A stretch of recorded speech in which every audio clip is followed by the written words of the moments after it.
Good morning, fellas. Welcome to a new mixing tutorial.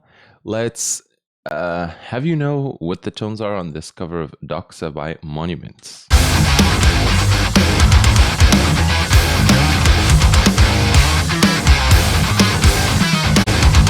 This song is famous for being a down-picking pain, but the most difficult part for me was memorizing these switches.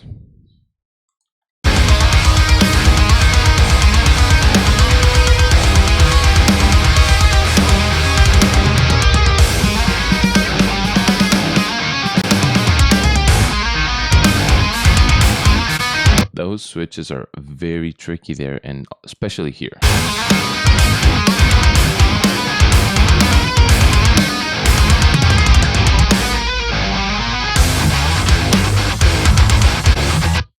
If you're learning this song, this is the part that's gonna get you. I think once you've built the endurance for the down picking, that is. So let's see what this is. I will explain the master bus processing at the end, as usual. And let's get down and dirty. So drums. This drum sound, I've been very uncreative with drums recently. So I've been using this same drum sound for a lot of time. If you've been following the mixing tutorials, you'll know this drum sound from the current mixing tutorial. So this is my main P4 drum sound that I use a lot of the time.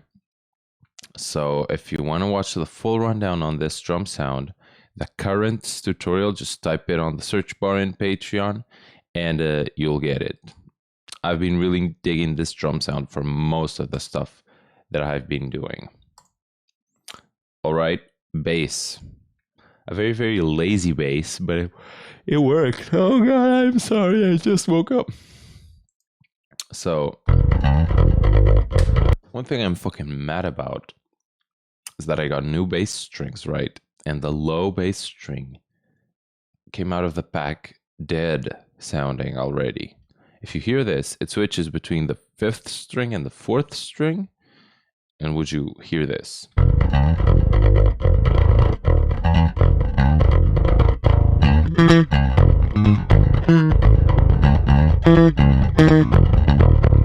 It's a world of difference. You gotta rely on distortion to even that out.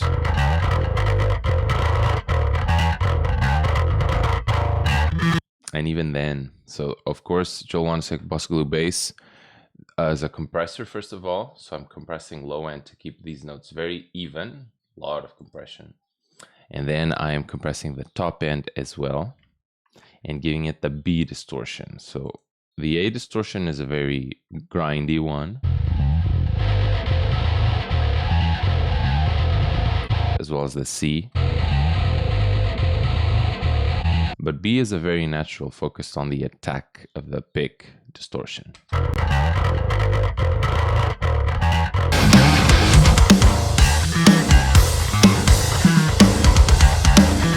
It's very cool, it just needs some EQing. So the EQing here is basically the mid-range cut. The cut at 33 is to get rid of sub-heaviness that belongs to the kick. And this at 7K is actually pretty important because this is a very fizzy distortion. Not that bad, actually. So here's a cut that's a dynamic cut. So it only ducks on specific notes. And it's going to be those high on the fretboard notes that you hear in this riff. Good to know it's not even fucking working. So I can get rid of that. Maybe I change my gain stage along the way. These are the mid cuts that matter because the B distortion has a lot of 500.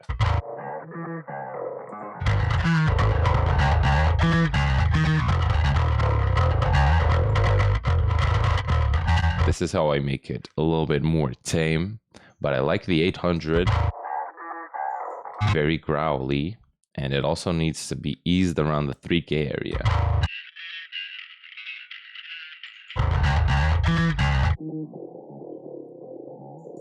Also some boominess at 350. This is how I like to think about shaping my bass. Find out the bad mid-range, find out the good mid-range and boost that, and find out the harsh stuff. You'll get a bass tone that fits your guitars better.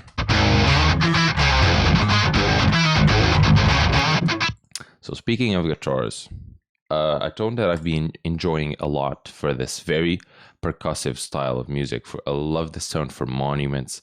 I love this tone for the Bulb cover, which had very tight mutes. Is this Tone Hub profile on the Dan Korneff pack. This Marshall profile has an attack like no other. If I switch to this part, that is literally mutes with the left hand and they slap the strings, and you need to hear that.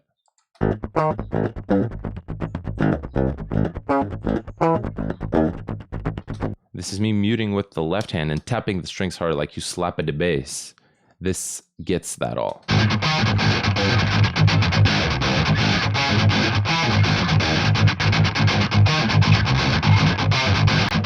Very nice in that respect. It just needs some mid-range or else the song becomes kind of empty if I mute the rest.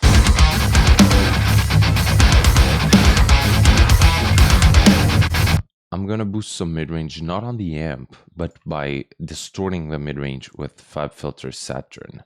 So I choose this region that has a lot of note content between 420 and 1800. Numbers are difficult in English, I'm very sorry.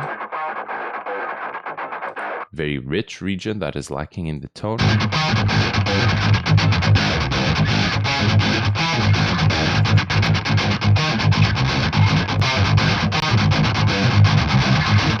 Hopefully you hear the tone thicken up a little bit.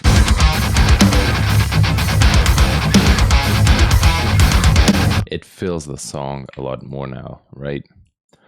Look at this amazing EQ. So these are just the basic guitar filters that I tend to use because the guitar beneath 90 is just sub information that is not very useful.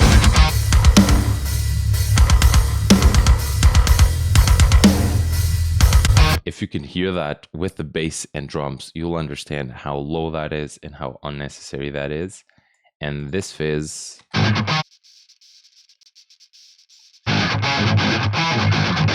sometimes you want it, sometimes you don't want it. Above 11K, I cut today. It depends. And then I like it to be compressed, right? So that the dynamics are even. It's very important on this song, especially because there's very different notes going on.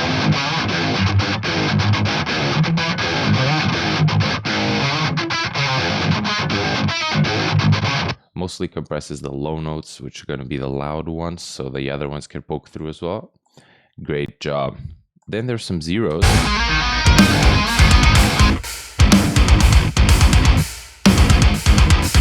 For the zeros, I went for a different tone, and just for fun, I scrolled down on the Dan Korneff and got the second profile there.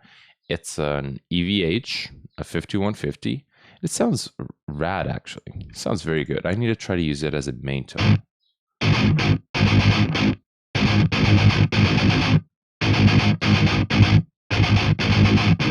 Super cool. I just took, if I remember correctly, there's that low end and high end fizz controls a little bit more tight because this is meant to be a layer guitar. And the palm mute control thing that I usually do and didn't do on the main guitar. So at 200, there's a dynamic cut, bringing in those palm mutes, and there's a harshness at 2.5.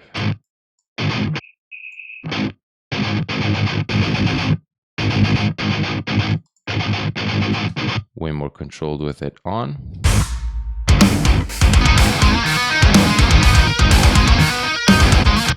Cool. From the middle of the song on, you have this very cool clean.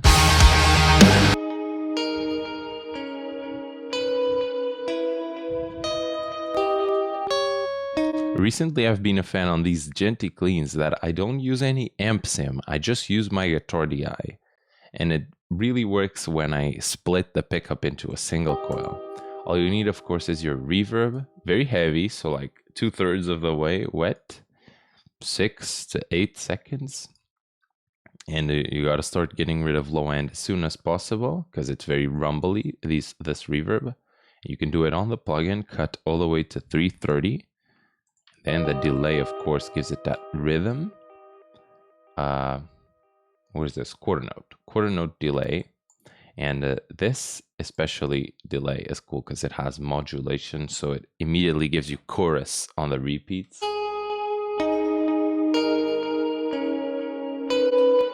Oh, and of course, if it's stereo, it's better because you get wideness and stereo presence to your delay. Then it's all about filtering. This is actually a pretty drastic change. So you can see I cut everything beneath 130, give it a big old scoop in the mids, and brighten it up before I cut the harsh highs.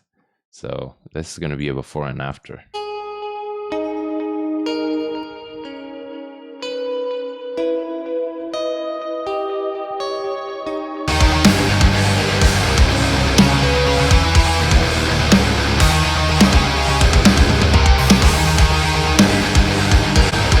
You can see this makes it lower in volume, of course, because I'm cutting a lot of the note content, but the little brightness of the delays remains there. There's still plenty of note because it was too much before I did it.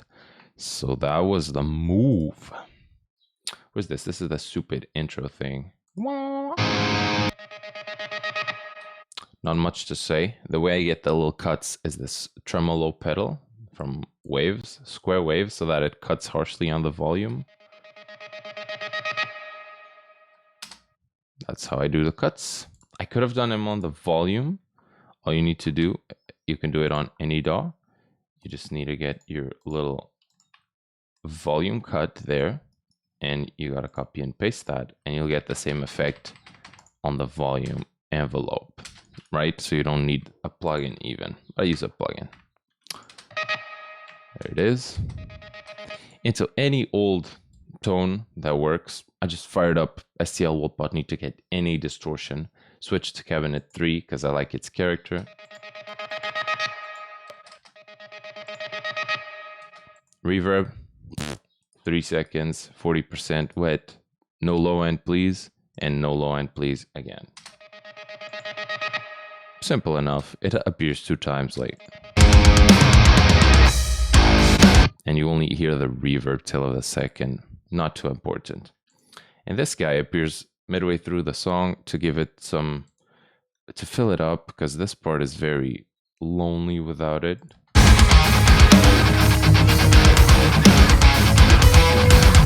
And on the original, you can hear something more clearly. You can hear a little wall of fuzz that I don't want to recreate, so I just picked the keynote of the song, strummed away, and try to create that wall with just that. So I did with the same distortion tone as the initial lead, right? Doubler, which is the key element. So this guy gets the thing off the center and creates duplicates that go on the left and right by detuning them slightly. It's an alternative to double tracking. That sounds very chorusy. Exactly what I want. Reverbo, 50 seconds, 50 wet, 3 seconds. And let's start getting rid of unnecessary low end. Yep. And unnecessary high end, because it's a very fizzy tone.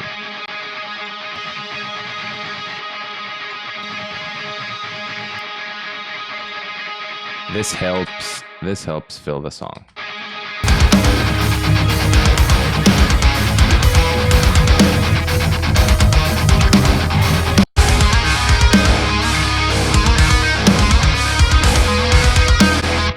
Just a little layer of noise, like everything in metal. And then the explosion sound that I usually use is filtered down to the low end today, because I wasn't feeling the attack on this mix. So, for example, here.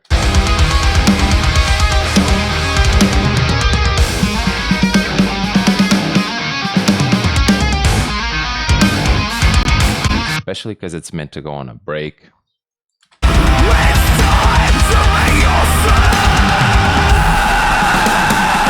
You can hear it there as well. Okay, so right now I like the mix, but as I go to master it, my thought is this is sounding a little bit thin, a little bit separated. There's not many elements to join it together. There's often just guitar, bass, and drums. So you're gonna need some glue. And I'm gonna use my usual plugins, but I'm gonna approach them in a gluing mindset, right? So, Gullfoss Golfos is this magical EQ that if you run your tracks through it, it's gonna give it this algorithmic curve based on human hearing perception, and it's gonna recover the frequencies that it thinks the human ear will like most and tame the ones that it thinks it's not. So you can see it tame my noise floor right now and ducking all of this 3K, not all, but like actually 3 dB on my noise floor. Let's go to a very full part of the song and see what it will be ducking.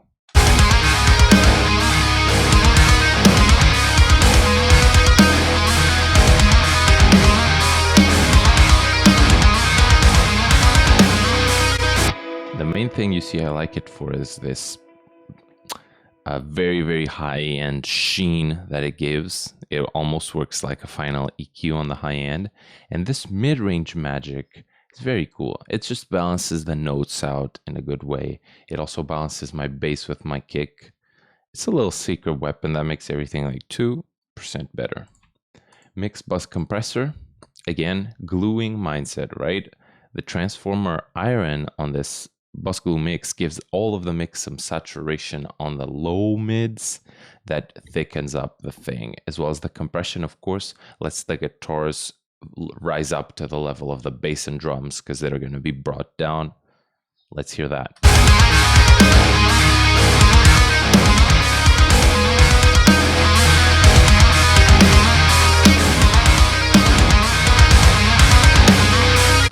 It's cool, you can hear the drums still slam, but everything else gains the rest of the energy. That's mixed bus compression. My multiband compression is the way I like to achieve frequency balance within the mix. If I think a region is poking out too much, I can address it here. And here I thought the low mids could be controlled. Not controlled because they were too loud, but controlled so that they would be consistent in volume, which is what I want for glue.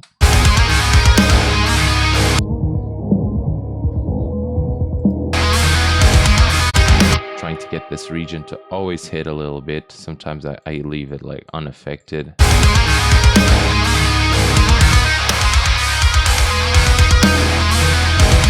But I want it to always have something hitting right there.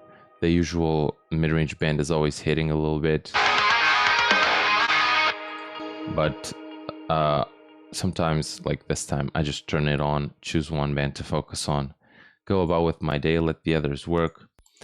Glue element is this tape guy.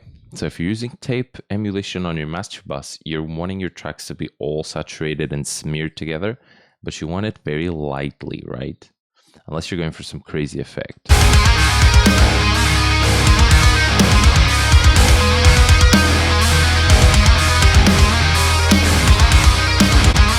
As I turn it up to 10 there, you can hear everything becoming a little bit closed off and the drums being choked, which can be cool, but I just want a little bit of that on the 1.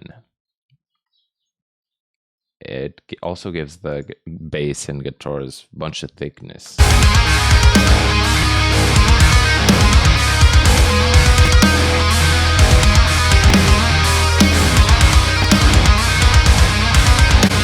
C here, C for choke, drum choke. I like the way it kind of chokes the drums. It's my mnemonic for the thing. B is for bass drum. This shit blows up the kick. And I still don't know what A is. Still learning tape. And the first time I've ever done this before the master, I'm gonna EQ the whole mix. So I thought it sounded a little bit harsh and the guitars could use more mid-range. But why not do it on the whole mix to give it all that feelings? But this is a very light half dB moves. So here's like 1 dB minus at 4K and a half a dB plus at 2K. Plus that mid-range minus this. You can hear there's a lot of it on the cymbals as well.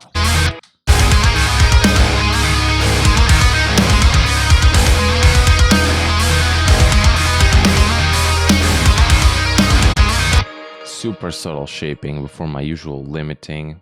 This limiting, you know what I do. Chop off the kick, chop off the snare, let everything else go up to that level and you get a loud track.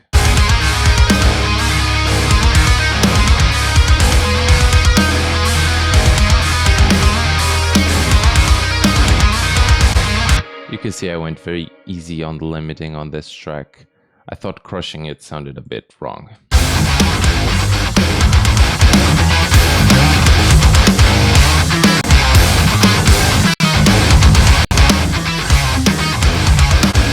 To be honest, I could do it, but why not leave this one a little bit more chilled out? It's still fucking loud, still banging. That's what we're here for, right? So that was the mixing tutorial. I hope you guys learned something, got some new techniques, new ideas, and hell yeah. See you in the next one. Take care. Thank you for your support.